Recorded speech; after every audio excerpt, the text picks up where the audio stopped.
솔직히 말씀드릴게요. 나이 들면 재미없는 게 당연하다고 생각하셨죠. 몸도 아프고 외롭고 할 일도 없고 그냥 이렇게 사는 거라고 체념하셨을 겁니다. 그런데 여러분 완전히 속으신 겁니다. 지금 이 순간에도 70, 80 되시는 분들이 인생에서 가장 행복한 시간을 보내고 계십니다. 비결이 뭘까요? 돈, 건강, 자식 다 아닙니다. 이 7가지만 알면 인생 후반전이 오히려 전반전보다 더 재밌어집니다. 어느 날 문득 이런 생각 해보신 적 있으신가요? 나는 왜 이렇게 시들해졌을까? 아침에 눈 뜨면 몸이 무겁고 하루 종일 할 일도 없고 친구들 만나도 예전 같지 않습니다. 자식들은 명절에나 얼굴 보이고 배우자와는 할 말도 없어진 지 오래입니다. 텔레비전을 봐도 재미없고 밖에 나가도 갈 곳이 없습니다. 그저 하루하루 시간만 보내다가 잠드는 게 일상이 되어버렸습니다. 그런데 이상한 일이 있습니다. 분명 나보다 나이가 더 많은데 어떤 분들은 눈빛이 반짝입니다. 걸음걸이는 가볍고 웃음소리는 젊은이 못지않습니다. 심지어 주름살마저 환하게 빛나 보입니다. 대체 그분들은 무엇이 다른 걸까요? 여러 노년층을 만나 관찰하고 연구한 결과 놀라운 사실을 발견했습니다. 나이가 들어서도 인생이 즐거운 분들에게는 분명한 공통점이 있었습니다. 바로 7가지를 실천하고 있었던 것이죠. 더 중요한 건 이 7가지는 특별한 재능이나 돈도 필요 없다는 사실입니다. 지금 이 순간부터 누구나 시작할 수 있는 것들이에요. 혹시 이렇게 생각하시나요? 나는 이미 늙었으니까 늦었어. 지금 와서 뭘 하겠어? 절대 아닙니다. 80에 시작해도 변합니다. 90에 시작해도 달라집니다. 중요한 건 나이가 아니라 시작하는 용기입니다. 아마 여러분 중에도 이미 실천하고 계신 분이 계실 겁니다. 그렇다면 오늘 이 시간은 그것이 얼마나 옳은 선택이었는지 확인하는 시간이 될 거예요. 반대로 아직 하지 못하신 분이 계신다면 오늘이 바로 새로운 시작의 첫날이 되실 겁니다. 지금부터 들려드릴 이야기는 한 분의 극적인 변화에 관한 것입니다.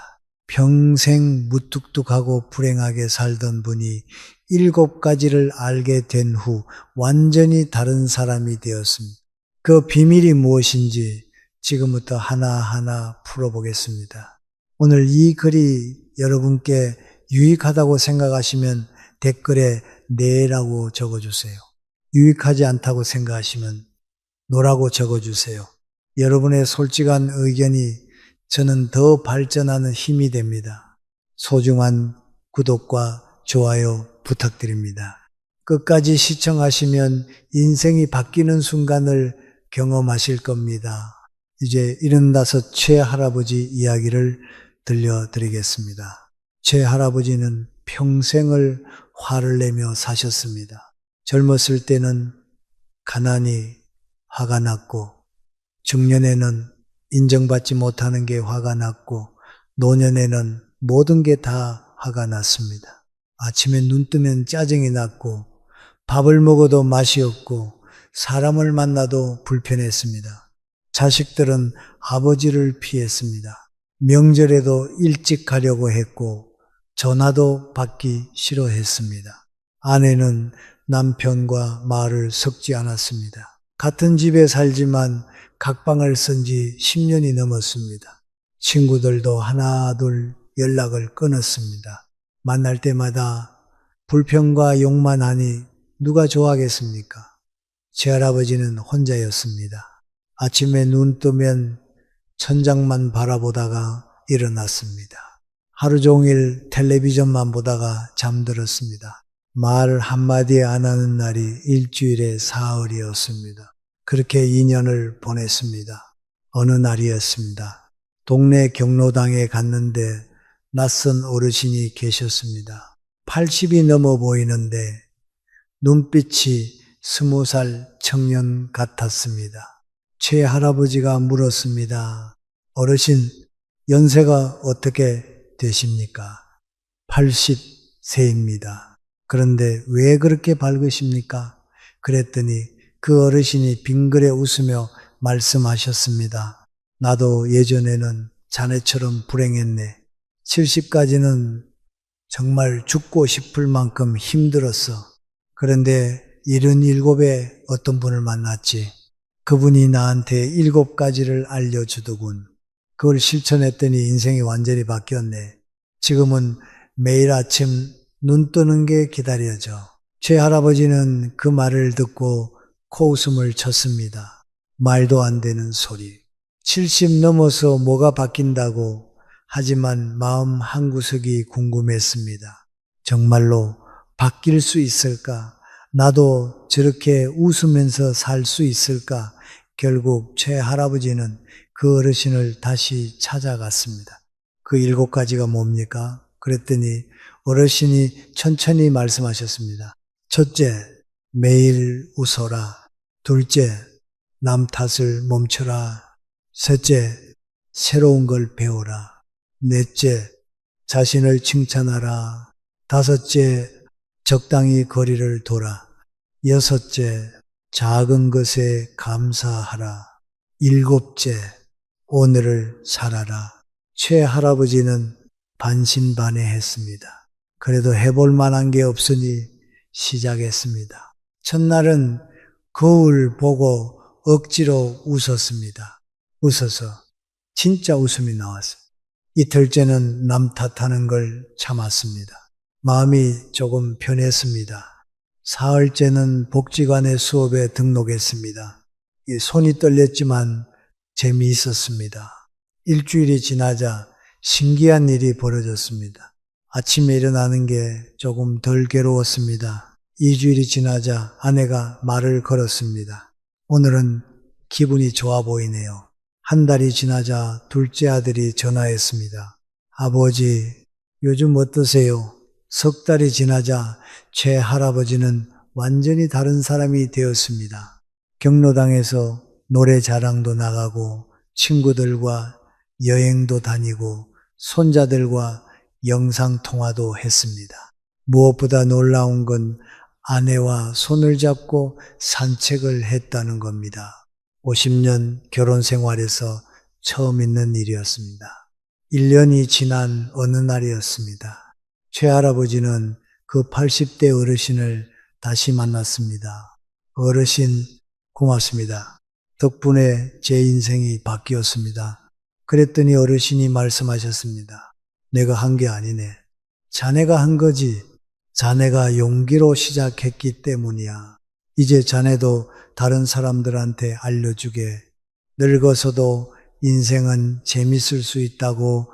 지금 최 할아버지는 88입니다. 매일 웃고 매일 배우고 매일 감사하며 삽니다. 자식들은 자주 찾아오고 아내는 다정하고 친구들은 늘어났습니다. 무엇보다 본인이 행복합니다. 제 할아버지의 변화는 기적이 아닙니다. 누구나 할 수 있는 일입니다. 그렇다면 그 7가지는 정확히 무엇이며 왜 효과가 있는 걸까요? 지금부터 하나하나 풀어보겠습니다.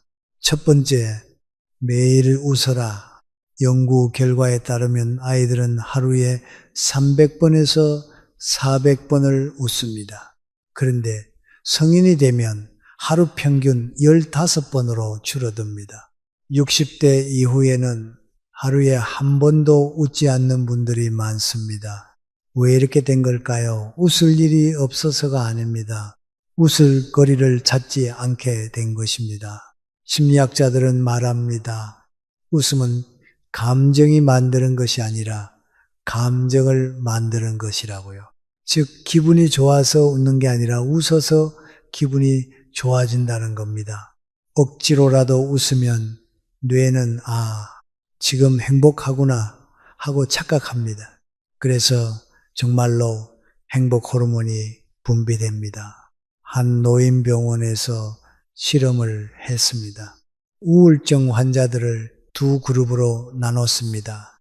첫 번째 그룹은 매일 30분씩 코미디 프로그램을 시청했습니다. 두 번째 그룹은 평소처럼 지냈습니다.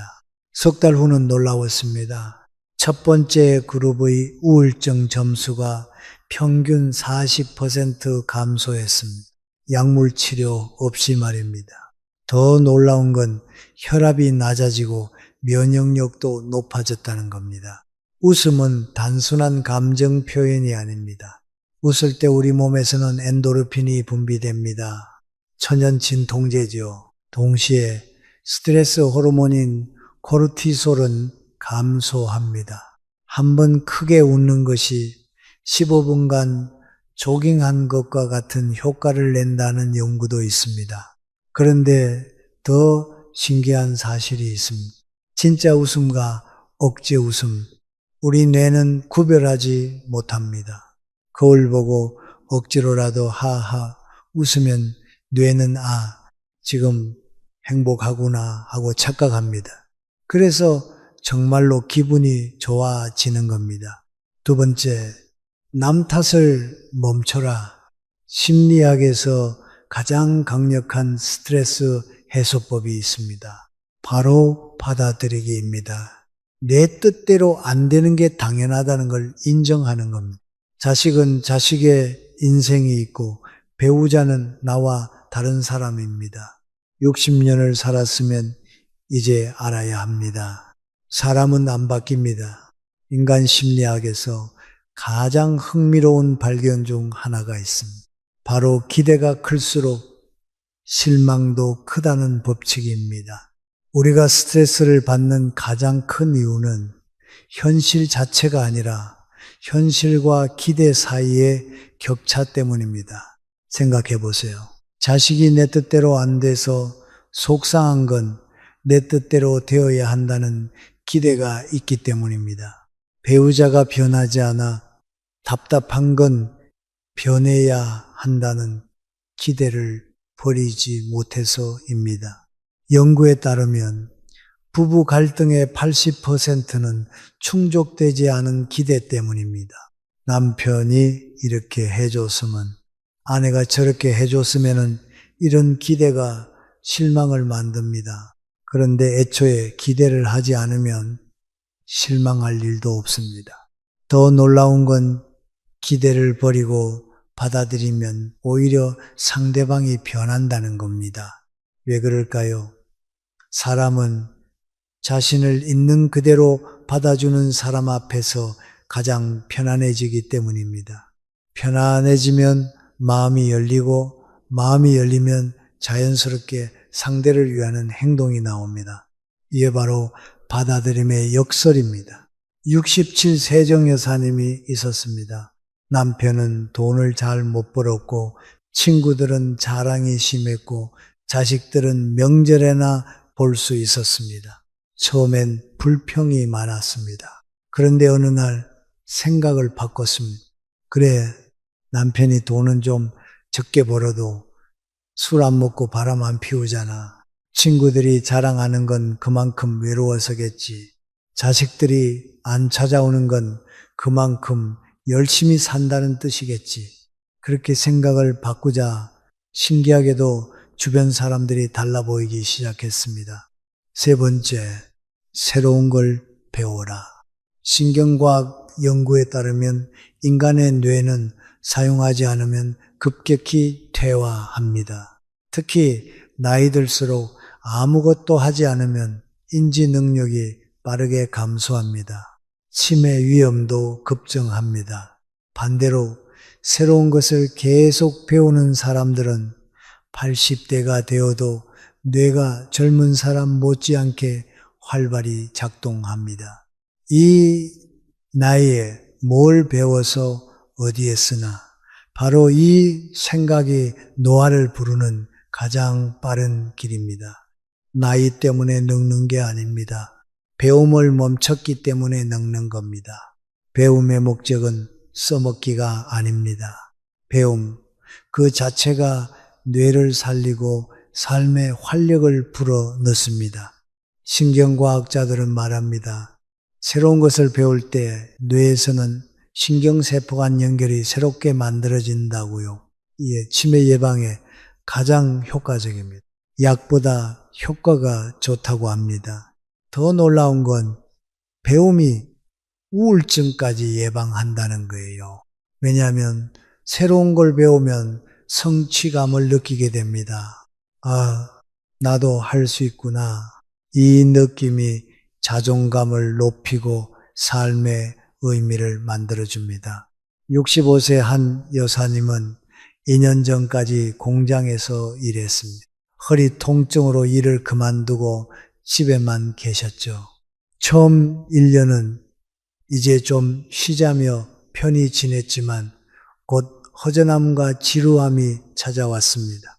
그러던 어느 날 복지관 프로그램 안내문을 보셨습니다.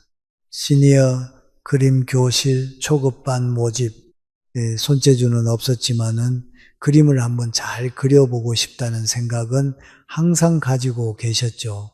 처음엔 손이 잘 안 따라 주었습니다.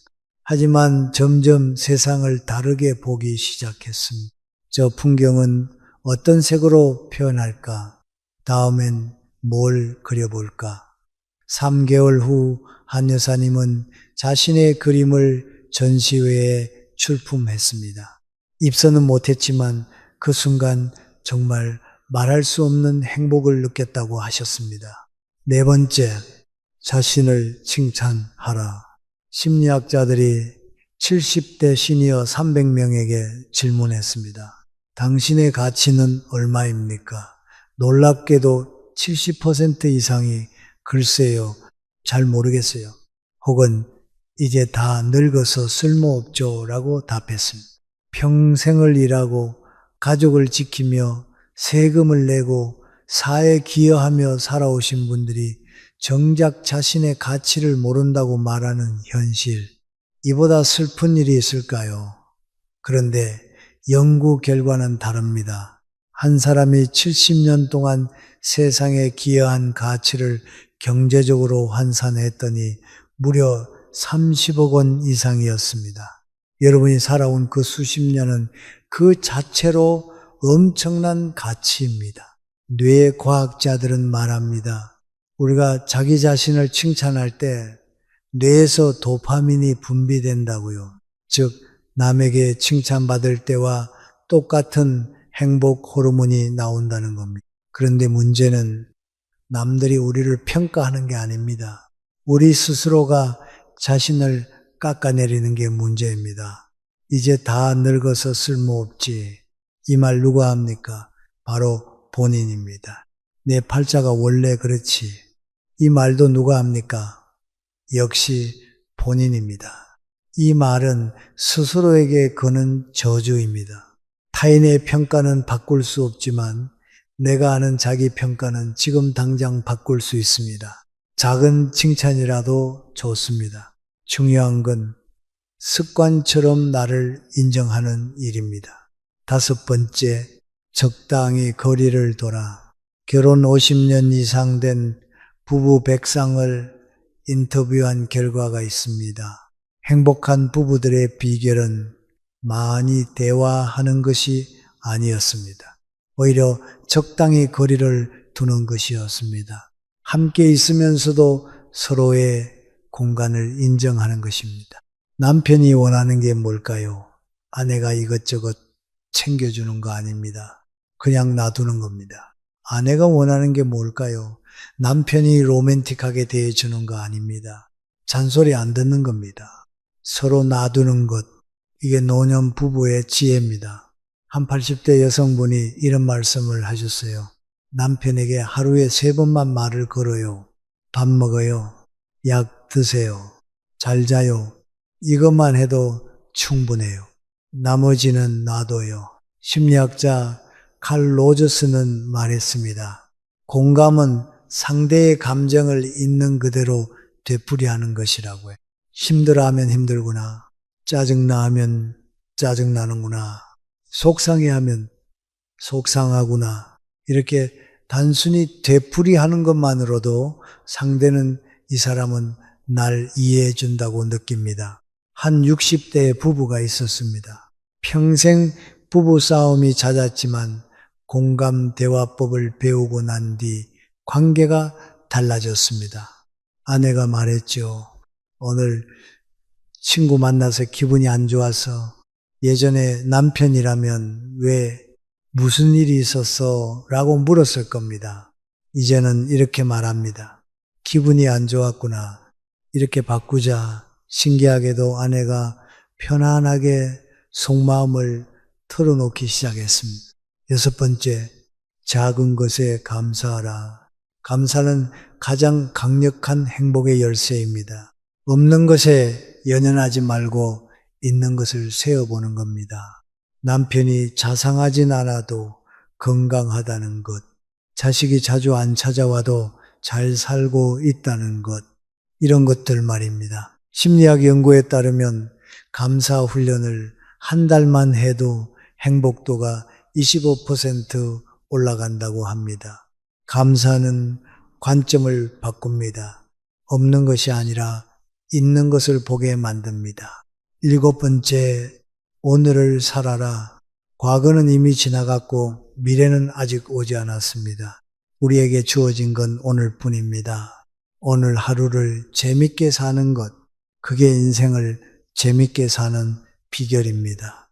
어제 일로 후회하고 내일 일로 걱정하느라 정작 오늘을 놓치는 분들이 많습니다. 하지만 인생은 지금 이 순간에만 존재합니다. 과거를 바꿀 수 없고 미래를 알 수 없지만 오늘은 우리 손에 있습니다. 이 7가지는 모두 과학적 근거가 있습니다. 심리학, 뇌과학, 철학이 모두 증명한 진리입니다. 특별한 재능도 많은 돈도 필요 없습니다. 단지 알고 실천하느냐, 모르고 지나치느냐의 차이일 뿐입니다. 저는 처음엔 반신반의했습니다. 정말 이게 될까 하지만 하나씩 실천하면서 놀라운 변화를 경험했습니다. 여러분도 할 수 있습니다. 그렇다면 이제 어떻게 실천할 것인가가 남았습니다. 이제 구체적으로 어떻게 시작할지 말씀드리겠습니다. 7가지를 한꺼번에 다 하려고 하면 부담스럽습니다. 하나씩 천천히 꾸준히 하는 게 중요합니다. 작은 행동이 큰 변화를 만듭니다. 첫 번째, 매일 아침 거울 보고 웃으세요. 억지로라도 좋습니다. 입꼬리를 올리고 하소리를 내보세요. 처음엔 이상하지만 일주일만 하면 습관이 됩니다. 그리고 재밌는 영상을 하나 찾으세요. 코미디 프로그램이든 동물 영상이든 손주이든 상관없습니다. 매일 10분만 웃으세요. 그 10분이 하루를 바꿉니다. 저는 있었습니다. 우울증으로 고생하다가 매일 아침 거울 앞에서 5분씩 웃기 시작했습니다. 처음엔 정말 우스웠습니다. 거울 속 자기 모습이 너무 이상해서 진짜 웃음이 나왔습니다. 3주 후 우울증 수치가 절반으로 떨어졌습니다. 6주 후엔 거의 정상 수준으로 회복됐습니다. 이게 바로 행동이 감정을 만든다는 심리학의 핵심 원리입니다. 기분이 좋아서 웃는 게 아니라 웃어서 기분이 좋아지는 겁니다. 웃는 순간 뇌는 행복을 만들어냅니다. 그때 스트레스는 고통이 아니라 유머가 됩니다. 2번째, 그럴 수도 있지 주문을 외우세요. 누군가 때문에 화가 나거나 속상할 때 3번 반복하세요. 그럴 수도 있지, 그럴 수도 있지, 그럴 수도 있지. 마음속으로든 소리 내서든 상관없습니다. 신기하게도 3번째쯤엔 화가 가라앉습니다. 자식 때문에 속상하신가요? 그래, 그럴 수도 있지. 자식이 부모 뜻대로 되면 그게 이상한 거지. 배우자 때문에 답답하신가요? 그럴 수도 있지. 나도 저 사람 말 다 듣진 않잖아. 이렇게 생각을 바꾸는 연습을 하세요. 받아들임의 핵심은 이겁니다. 이건 내가 바꿀 수 없는 일이야 라고 인정하는 순간 에너지를 아낄 수 있습니다. 그리고 그 아낀 에너지를 나 자신을 위해 쓸 수 있습니다. 비교를 멈추세요. 남의 자식은 효자 같고 남의 배우자는 다정해 보이죠. 그런데 그건 겉모습일 뿐입니다. 누구나 사정이 있습니다. 내 가족도 남의 가족도 다 불완전합니다. 그게 사람입니다. 있는 것에 감사하세요. 없는 것에 연연하지 말고 있는 것을 세어보는 겁니다. 남편이 자상하진 않아도 건강하다는 것, 자식이 자주 안 찾아와도 잘 살고 있다는 것, 이런 것들 말입니다. 세 번째, 배움을 시작하세요. 거창한 거 아닙니다. 여러분이 평소에 궁금했던 것, 하고 싶었던 것부터 시작하면 됩니다. 요리를 좋아하시나요? 새로운 레시피를 배워보세요. 손재주가 있으신가요? 뜨개질, 자수, 그림 같은 걸 시작해 보세요. 몸 쓰는 걸 좋아하시나요? 걷기, 춤 같은 걸 배워보세요. 배움은 나이와 관계없습니다. 시작하기에 늦은 나이란 없습니다. 뇌과학자들은 이렇게 말합니다. 뇌는 죽는 순간까지 변할 수 있다고요. 80세, 90세에도 뇌는 새로운 걸 배울 수 있습니다. 단지 젊었을 때보다 시간이 좀 더 걸릴 뿐입니다. 그런데 어차피 시간은 흐르잖아요. 1년 후에도 여러분은 한 살 더 먹어 있을 거예요. 그때 1년 전에 그거 배울 걸 하고 후회하실 건가요? 아니면 1년 동안 이렇게 많이 배웠네 하고 뿌듯해 하실 건가요? 중요한 건 혼자 하지 말라는 겁니다. 친구들과 함께 하면 재미도 2배, 효과도 2배입니다. 그리고 완벽을 추구하지 마세요. 잘하려고 배우는 게 아닙니다. 즐기려고 배우는 겁니다. 실수해도 서툴러도 괜찮습니다. 그 과정 자체가 뇌를 자극하고 삶을 풍요롭게 만듭니다. 네 번째, 자신의 장점 100가지를 써보세요. 처음엔 황당하실 겁니다. 나한테 무슨 장점이 있다고. 그래도 억지로라도 찾아보세요. 나는 청소를 잘한다. 나는 30년 넘게 성실하게 일했다. 나는 자식 셋을 잘 키웠다. 나는 시어머니를 25년간 모셨다. 처음엔 어렵지만 점점 속도가 붙을 겁니다. 100개를 다 쓰고 나면 자기 자신이 새롭게 보입니다. 나는 정말 괜찮은 사람이었구나. 왜 그동안 몰랐을까? 이 깨달음이 인생을 바꿉니다. 매일 아침 거울 앞에 서서 자신에게 말하세요. 나는 소중하다. 나는 건강하다. 오늘은 좋은 일이 생긴다. 처음엔 어색해도 일주일만 하면 익숙해집니다. 저는 있었습니다. 매일 아침 일어나면 거울 앞에 섭니다. 그리고 자신에게 이렇게 말합니다. 나는 소중하다. 나는 건강하다. 오늘은 좋은 일이 생긴다. 어떤 분들은 유치하지 않나요? 하고 묻습니다. 맞습니다. 처음엔 어색합니다. 그런데 놀라운 일이 벌어집니다. 뇌는 우리가 말하는 걸 믿습니다. 매일 아침 나는 쓸모없어라고 생각하면 뇌는 그걸 사실로 받아들입니다. 그러면 정말로 쓸모없는 사람처럼 행동하게 됩니다. 반대로 나는 가치 있으라고 말하면 뇌는 그것도 사실로 받아들입니다. 그러면 자신감 있게 행동하게 됩니다. 절대 하지 말아야 할 말이 있습니다. 내 팔자가 원래 그렇지. 내 주제에 무슨 이런 얘기 절대로 하지 마세요. 이 말은 스스로에게 거는 저주입니다. 5번째, 관계에 적당한 거리를 두세요. 배우자와 하루 종일 붙어 있지 마세요. 각자의 시간을 가지세요. 남편은 친구들과 바둑을 두고 아내는 복지관에서 노래를 배우고 점심은 각자 해결하고 저녁에 집에서 만나면 됩니다. 그러면 저녁에 만날 때 반갑고 할 얘기도 생깁니다. 저는 이야기입니다. 남편은 아침마다 동네 정자에 가서 친구들과 바둑을 둡니다. 아내는 복지관에 가서 노래 교실에 참여합니다. 점심은 각자 해결하고 저녁에 집에서 만납니다. 주변 사람들이 물었죠. 부부가 왜 따로따로 지내요?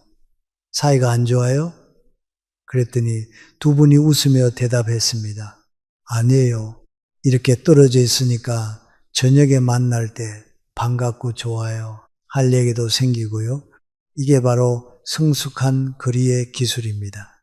함께 있으면서도 서로의 공간을 인정하는 것, 그게 오래가는 부부의 비결입니다. 공자는 말했습니다.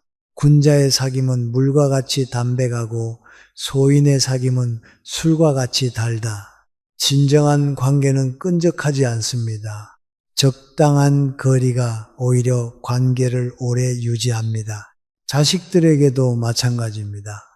너무 자주 연락하지 마세요. 일주일에 한 번, 2주일에 한 번이면 충분합니다. 자식들도 자기 삶이 있습니다. 놔두는 게 사랑입니다. 공감하는 법을 배우세요. 남편이 머리가 아파라고 말했을 때 어떻게 반응하시나요? 약 먹었어요? 이렇게 말씀하시나요? 대신 이렇게 말해보세요. 머리가 아프구나. 첫 번째는 해결이고 두 번째는 이해입니다. 사람은 해결책보다 공감을 먼저 원합니다. 여섯 번째, 감사 일기를 쓰세요. 매일 자기 전에 오늘 감사한 일 3가지를 적으세요. 거창한 거 아닙니다. 오늘 날씨가 좋았다. 밥이 맛있었다. 몸이 아프지 않았다. 이런 것들 말입니다. 심리학 연구에 따르면 감사 일기를 한 달만 써도 행복도가 25% 올라간다고 합니다. 감사는 관점을 바꿉니다. 없는 것이 아니라 있는 것을 보게 만듭니다. 그러면 세상이 완전히 다르게 보입니다. 한 65세 여성분이 말씀하셨습니다. 결혼 초기엔 남편이 밥 투정 안 하는 게 고마운 줄 몰랐어요. 그냥 당연한 거라고 생각했죠.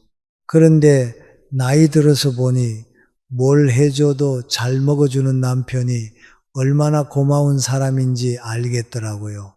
이게 바로 감사의 힘입니다. 똑같은 상황인데 내가 어떻게 받아들이느냐에 따라 감정이 완전히 달라지는 거죠. 7번째, 오늘 하루를 최선을 다해 사세요. 과거를 후회하지 마세요. 미래를 걱정하지 마세요. 오늘 지금 이 순간에 집중하세요. 오늘 무엇을 먹을지, 오늘 누구를 만날지, 오늘 무엇을 할지 오늘만 생각하세요. 노자는 말했습니다. 천리길도 한 걸음부터라고요. 오늘 하루 재밌게 산 사람이 1년을 재밌게 삽니다. 1년을 재밌게 산 사람이 평생을 재밌게 삽니다.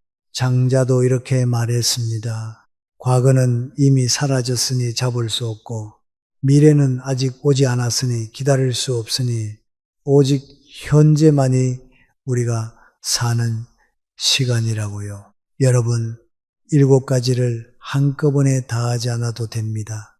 오늘은 하나만 시작하세요. 내일은 하나 더 추가하세요. 일주일 후면 7가지가 모두 습관이 됩니다. 최할아버지도 처음엔 한 가지만 했습니다. 거울 보고 웃는 것부터 시작했습니다. 그게 습관이 되자 2번째를 시작했습니다. 남 탓하지 않기. 그렇게 하나씩 추가하다 보니 1년 후엔 완전히 다른 사람이 되어 있었습니다. 여러분도 할 수 있습니다. 나이는 숫자일 뿐입니다. 진짜 젊음은 마음가짐에서 나옵니다. 1헌도, 80도 아흔도 인생의 끝이 아닙니다. 새로운 시작입니다. 인생의 후반부가 오히려 가장 아름답고 자유로운 시기가 될 수 있습니다. 왜냐하면 이제는 남의 눈치를 볼 필요가 없기 때문입니다. 내가 하고 싶은 걸 할 수 있는 시간입니다. 내가 만나고 싶은 사람을 만날 수 있는 시간입니다. 가장 아름다운 노년은 나이를 먹어도 웃음을 잃지 않는 것입니다. 주름은 늘어도 마음의 주름은 펴는 것입니다. 몸은 늙어도 영혼은 젊게 사는 것입니다. 여러분의 노년이 웃음과 행복으로 가득하길 바랍니다. 오늘부터 시작하세요. 오늘이 바로 여러분 인생 후반전의 첫날입니다. 댓글로 꼭 알려주세요. 7가지 중에서 오늘부터 몇 번을 실천하실 건가요? 첫 번째부터 시작하실 건가요? 아니면 가장 쉬운 것부터 하실 건가요? 숫자만 적어 주셔도 좋습니다. 여러분의 참여가 저에게 정말 큰 힘이 됩니다. 여러분의 다짐 하나하나가 이 글을 더 가치 있게 만듭니다. 여러분의 용기가 다른 분들에게도 큰 용기가 됩니다. 함께 나이 들수록 더 재밌는 인생을 살아봅시다. 그리고 이어서 다음 주제를 공유하겠습니다. 인생 별거 없다. 60세부터는 이렇게 사는 게 최고다. 노년의 삶, 노후지혜. 60년 살아보니 인생이 뭡니까? 별거 없습니다. 정말 별거 없습니다. 평생 자식 위해 희생하고 돈 벌겠다고 밤낮 없이 일했습니다. 체면 지킨다고 하고 싶은 것도 다 참고 남들 눈치 보느라 내 인생이라고는 없었습니다. 그렇게 60년을 살았는데 남은 게 뭡니까? 아무것도 없습니다. 돌아보니 후회만 남았습니다. 그런데 지금이라도 늦지 않았습니다. 60부터는 완전히 다르게 사셔야 합니다. 오늘부터 제가 말씀드리는 대로만 사시면 남은 인생이 완전히 달라질 겁니다. 이게 진짜 행복한 노후입니다. 여러분은 지금까지 누구 위해 사셨습니까? 자식 키운다고 고생하고 대학 보낸다고 빚까지 지고 결혼시킨다고 집까지 사줬습니다. 회사 다닌다고 새벽부터 밤까지 일하고 주말도 명절도 없이 평생 일만 했습니다. 그렇게 60년을 살았는데 지금 행복하십니까? 아닙니다. 허탈하고 공허하고 내가 뭐 했나 싶습니다. 자식들은 잘 살지만 각자 바쁘고 명절 때나 보고 전화도 잘 안 합니다. 부모는 외롭습니다. 이게 현실입니다. 평생 자식 위해 살았는데 남는 건 외로움 뿐입니다. 회사도 마찬가지입니다. 30년, 40년 일하고 충성하고 헌신했는데 퇴직하고 나니까 아무도 연락 안 합니다. 회식 자리도 안 불러주고 이미 잊혔습니다. 평생 바친 회사인데 남는 건 퇴직금뿐이고 그것도 금방 사라집니다. 돈도 마찬가지입니다. 평생 모으고 아껴 살면서 여행 가고 싶어도 참고 맛있는 거 먹고 싶어도 참고 좋은 옷 입고 싶어도 참았습니다. 다 모으려고 참았는데 지금 통장 보면 얼마 없습니다. 자식들 주고 집 사주고 병원비 내고 나면 얼마 안 남습니다. 평생 모은 게 이게 답니까? 참아온 게 이게 답니까? 억울하고 분하고 내 인생이 아깝습니다. 하지만 이미 지나간 일이고 되돌릴 수 없으니 후회해도 소용없습니다. 중요한 건 지금부터입니다. 남은 인생을 어떻게 살 것이냐입니다. 60 넘었으면 남은 시간 얼마 없습니다. 10년입니까? 20년입니까? 기껏해야 그 정도입니다. 그 귀한 시간을 또 참으며 살 겁니까? 또 남의 희생하며 살 겁니까? 아닙니다. 이제는 그만하셔야 합니다. 60부터는 나를 위해 사시고 하고 싶은 거 다 하시고 참지 말고 즐기셔야 합니다. 그게 남은 인생을 제대로 사는 방법입니다. 지금부터 제가 그 방법을 하나하나 알려드리겠습니다. 실제 사례도 보여드리고 구체적인 실천 방법도 알려드릴 겁니다. 이 영상 하나가 여러분의 남은 인생을 완전히 바꿀 거라 생각되시면 댓글에 네라고 적어주세요. 여러분의 솔직한 반응이 제가 더 나은 내용을 만드는 힘이 됩니다. 이 영상이 도움이 되신다면 구독과 좋아요 눌러주세요. 끝까지 보시면 여러분 인생이 정말 달라질 겁니다. 그럼 실제 이야기 하나 들려드리겠습니다. 경기도 수원에 사시는 최영수 어르신 68세 이야기입니다. 최 어르신은 평생 성실하게 사셨고 대기업에서 35년을 일하셨습니다. 새벽 6시에 출근해서 저녁 10시에 퇴근하고 주말에도 회사 나가면서 그렇게 일만 했습니다. 자식 셋을 키워서 대학까지 다 보내고 결혼도 다 시키고 집도 사주면서 부모 역할을 다 했습니다. 65세에 정년 퇴직하고 퇴직금 1억 원을 받았습니다. 제 어르신은 생각했습니다. 이제 내 인생을 살아볼까? 그동안 못 해본 거 다 해볼까? 여행도 가고 싶었고 유럽도 가보고 싶고 동남아도 가보고 싶었습니다. 등산도 하고 싶고 사진도 배우고 싶고 악기도 배우고 싶어서 하고 싶은 게 많았습니다. 하지만 실천하지 못했습니다. 왜 그랬을까요? 돈이 아까웠기 때문입니다. 1억 원이 전 재산이었고 써버리면 없으니까 노후 자금으로 아껴야 했습니다. 그래서 참았습니다. 여행 가고 싶어도 돈 아깝다고 미루고 70대면 가자고 생각했습니다. 취미 생활도 돈 들어간다고 미루고 나중에 하자고 생각했습니다. 그렇게 1년이 지나고 2년이 지나면서 계속 미루었습니다.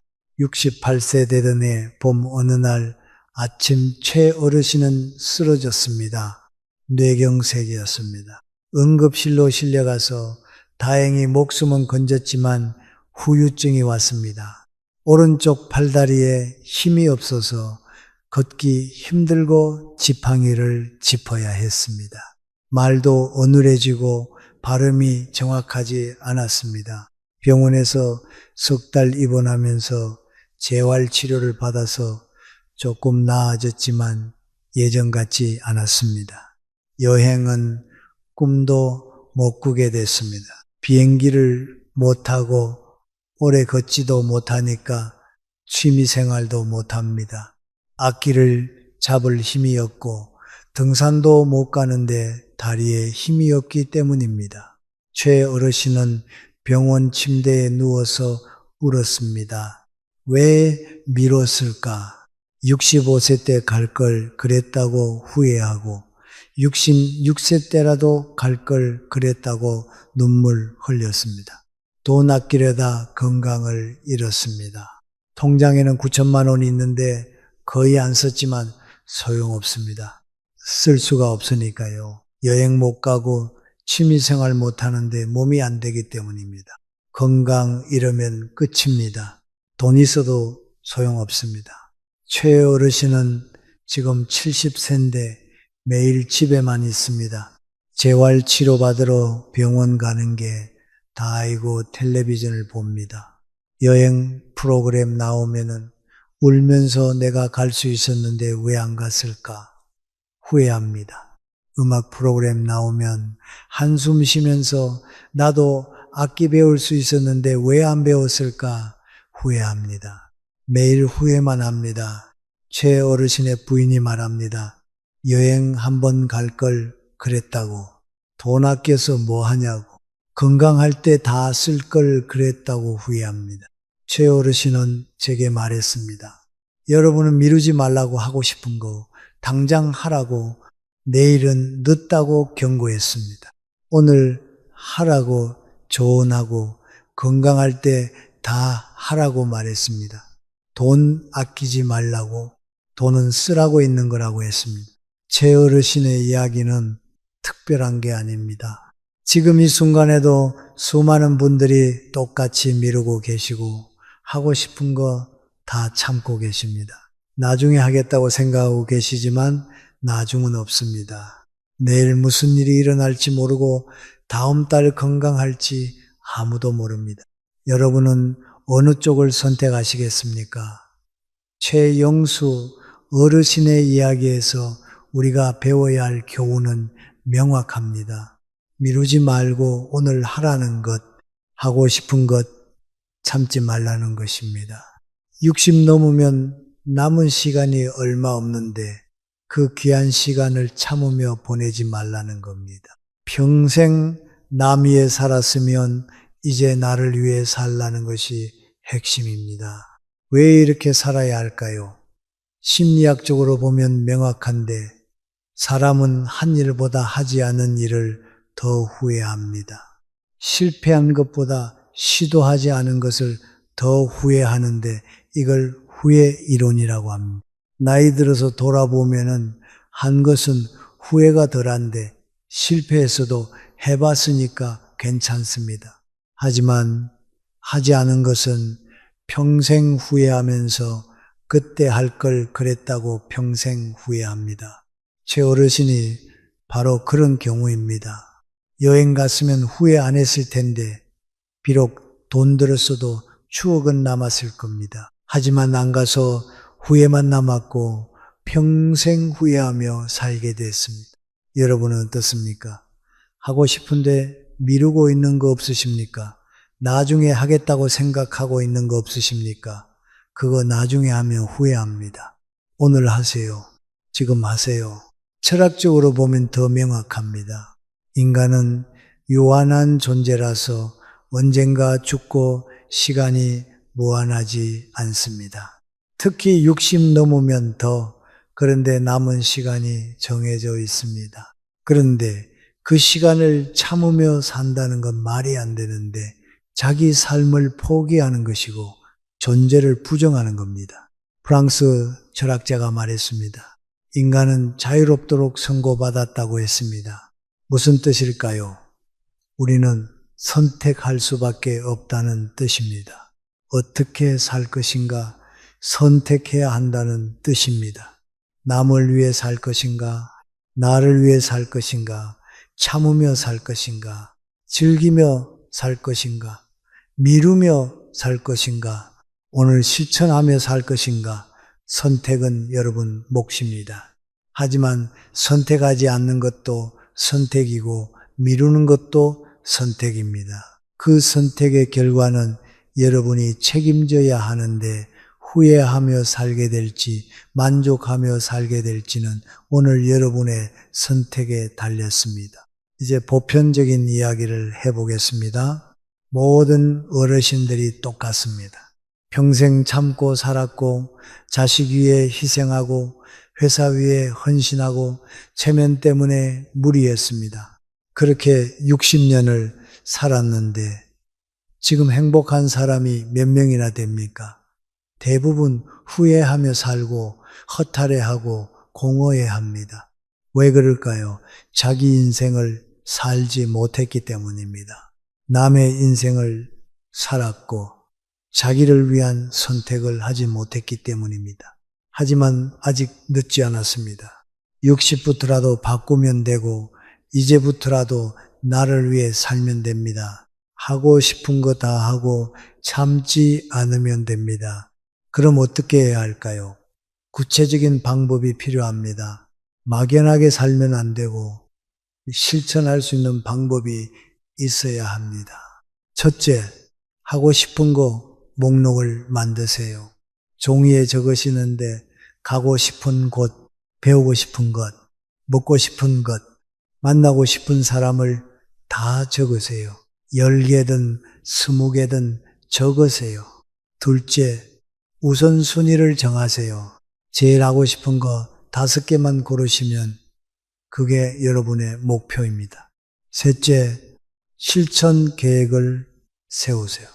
언제 할 건지 정하시는데 다음 달입니까? 다음 주입니까? 아닙니다. 이번 주에 하시고 내일 하시고 오늘 하세요. 넷째, 핑계 대지 마세요. 돈 없다고 핑계 대지 마시고 시간 없다고 핑계 대지 마시고 건강 안 좋다고 핑계 대지 마세요. 핑계는 얼마든지 만들 수 있지만 핑계 대는 순간 끝나고 평생 못합니다. 네, 다섯째, 당장 시작하세요. 오늘 시작하시고 지금 시작하세요. 여행 가고 싶으면 오늘 예약하시고 악기 배우고 싶으면 오늘 등록하시고 친구 만나고 싶으면 오늘 전화하세요. 미루지 마시고 내일은 없고 오늘이 마지막이라고 생각하세요. 이제 행동으로 옮길 시간입니다. 더 이상 미루지 마시고 더 이상 참지 마세요. 여러분의 인생이고 여러분이 주인공이니 여러분이 선택하시고 후회 없는 선택을 하세요. 그럼 지금부터 구체적인 실천 방법을 알려드리겠습니다. 아주 작은 것부터 시작하시고 거창하게 생각하지 마세요. 첫째, 오늘 하고 싶은 거 하나만 하세요. 먹고 싶은 거 드시는데 비싼 음식도 괜찮습니다. 한우 먹고 싶으면 드시고 회 먹고 싶으면 드시고 초밥 먹고 싶으면 드세요. 돈 아까워하지 마시고 오늘 못 먹으면 내일 못 먹을 수도 있으니 오늘 드세요. 맛있는 식당 찾아보시고 예약하시고 가세요. 혼자 가도 괜찮고 배우자랑 가도 좋고 친구랑 가도 좋습니다. 중요한 건 오늘 먹는다는 겁니다. 가고 싶은 곳 가시는데 멀리 갈 필요 없습니다. 동네 카페도 좋고 공원도 좋고 박물관도 좋고 도서관도 좋습니다. 산책로 걸어도 좋고 시장 구경해도 좋고 백화점 가도 좋습니다.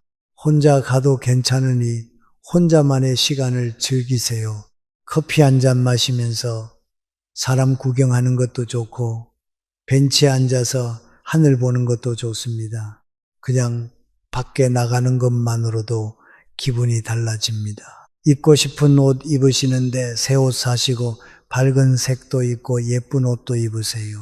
나이 들었다고 어두운 색만 입지 마시고 화려한 색도 도전해 보세요. 빨강도 입고 노랑도 입고 파랑도 입으세요. 백화점 가서 옷 구경하시고 입어보시고 마음에 들면 사세요. 나이 들었다고 포기하지 마시고 60대도 멋낼 수 있고 70대도 아름다울 수 있습니다. 거울 보면서 웃어보세요.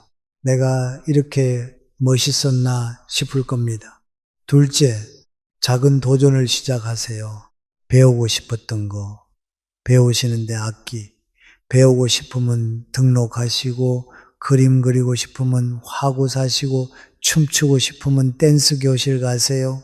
나이는 핑계가 안 되는데 60대도 배울 수 있고 70대도 시작할 수 있고 80대도 배우는 분들 계십니다.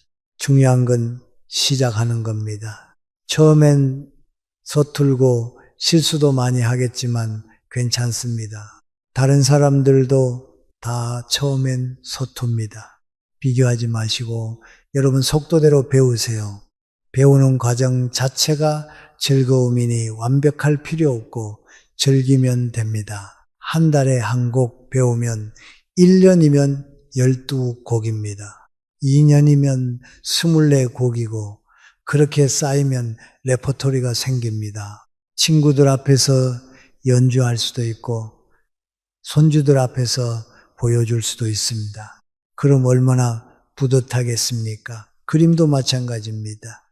처음엔 선 하나 긋는 것도 어렵지만 한 달, 두 달 그리다 보면 작품이 나옵니다. 그 작품을 액자에 넣어서 집에 걸어 놓으세요. 내가 그렸다고 자랑하세요. 그게 행복입니다. 셋째, 관계를 새롭게 만드세요. 오래된 친구에게 연락하시고 오랜만에 만나자고 하세요. 10년 전에 연락 끊긴 친구도 괜찮고 20년 전 친구도 괜찮습니다. 전화하세요. 부담 갖지 마시고 그냥 목소리 듣고 싶었다고 하세요. 만나서 옛날 이야기하며 웃고 추억을 나누세요. 학창 시절 이야기하고 젊었을 때 이야기하고 첫사랑 이야기도 하세요. 시간 가는 줄 모를 겁니다. 새로운 친구도 사귀시는데 취미 모임 가입하시고 동호회 나가세요. 등산 동호회도 있고 사진 동호회도 있고 독서 모임도 있습니다. 복지관 가시면 다양한 프로그램이 있으니 하나 신청해 보세요. 같은 관심사를 가진 사람들 만나시고 나와 비슷한 사람들과 어울리세요. 새로운 관계가 새로운 삶을 만드는데 새 친구 생기면 삶이 풍성해집니다. 일주일에 한 번씩 만나서 수다 떨고 차 마시고 밥 먹으세요. 그게 삶의 활력이 됩니다. 혼자 있는 시간도 즐기시는데 혼자가 외로운 게 아닙니다. 혼자만의 시간이 필요한데 혼자 산책하시고 혼자 영화 보시고 혼자 카페에서 책 읽으세요. 혼자 있는 법을 배우시면 외롭지 않고 오히려 자유롭습니다. 아무 눈치 안 보고 하고 싶은 거 하는데 그게 진짜 자유입니다. 넷째, 감사하는 마음을 가지세요. 아침에 눈 뜨면 감사하시는데 오늘도 살아있다고 감사하시고 건강하다고 감사하세요. 눈 떠서 세상을 볼 수 있다는 게 감사하고 귀로 소리를 들을 수 있다는 게 감사합니다. 걸을 수 있다는 게 얼마나 큰 축복인지 아십니까? 병원에 가보시면 걷지 못하는 분들 많습니다. 여러분은 걸을 수 있으니 감사한 겁니다. 밥 먹을 수 있다고 감사하시고 맛을 느낄 수 있다고 감사하세요. 이가 있어서 씹을 수 있다는 것도 감사하고 소화할 수 있다는 것도 감사합니다. 작은 것에 감사하시는데 날씨 좋은 것도 감사하고 햇살 따뜻한 것도 감사합니다. 비 오는 것도 감사하고 바람 부는 것도 감사하고 꽃 피는 것도 감사합니다. 모든 게 감사할 일입니다. 감사 일기 쓰시는데 매일 밤 3가지씩 적으세요. 오늘 감사한 일 3가지인데 날씨가 좋았다. 밥이 맛있었다. 친구를 만났다. 이렇게 적으세요. 작은 것도 좋고 큰 것도 좋은데 뭐든지 감사한 것을 적으세요. 한 달 지나면 90개가 쌓이고 1년 지나면 1000개가 넘게 쌓입니다. 그걸 다시 읽어보세요.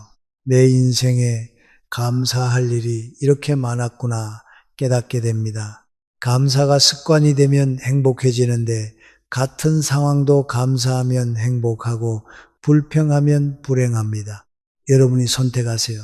감사하며 사시면 행복합니다. 5째, 매일 몸을 움직이세요. 산책하시는데 매일 30분만 걸으시고 집 근처 공원 도세요. 아침에 걸으면 더 좋은데 아침 공기 마시면서 걸으면 상쾌합니다. 걸으면 건강해지고 혈액순환이 좋아지고 기분도 좋아집니다. 신장도 튼튼해지고 폐활량도 늘어나고 근육도 생깁니다. 다리 근육이 생기면 넘어지지 않고 균형 감각도 좋아집니다. 걷기만 해도 만병통치약인데 약보다 낫습니다. 스트레칭 하시는데 아침에 일어나서 몸 푸시고 저녁에 자기 전에도 스트레칭 하세요. 목 돌리고 어깨 돌리고 허리 굽히고 다리 스트레칭 하세요. 몸이 부드러워지는데 뻣뻣한 몸이 풀리면 기분도 좋아집니다. 요가 하시는 것도 좋고 태극권 하시는 것도 좋습니다. 복지관에 가시면 프로그램이 있으니 등록해 보세요. 운동이 힘들면 집안일 하시는데 청소하시고 설거지하시고 빨래하세요. 마당 있으면 텃밭 가꾸시고 꽃도 심고 채소도 심으세요. 움직이는 게 중요한데 가만히 있으면 늙고 움직이면 젊어집니다. 일주일에 3번은 땀 흘리세요. 땀 흘리면 노폐물 배출되고 신진대사 좋아지고 살도 빠집니다.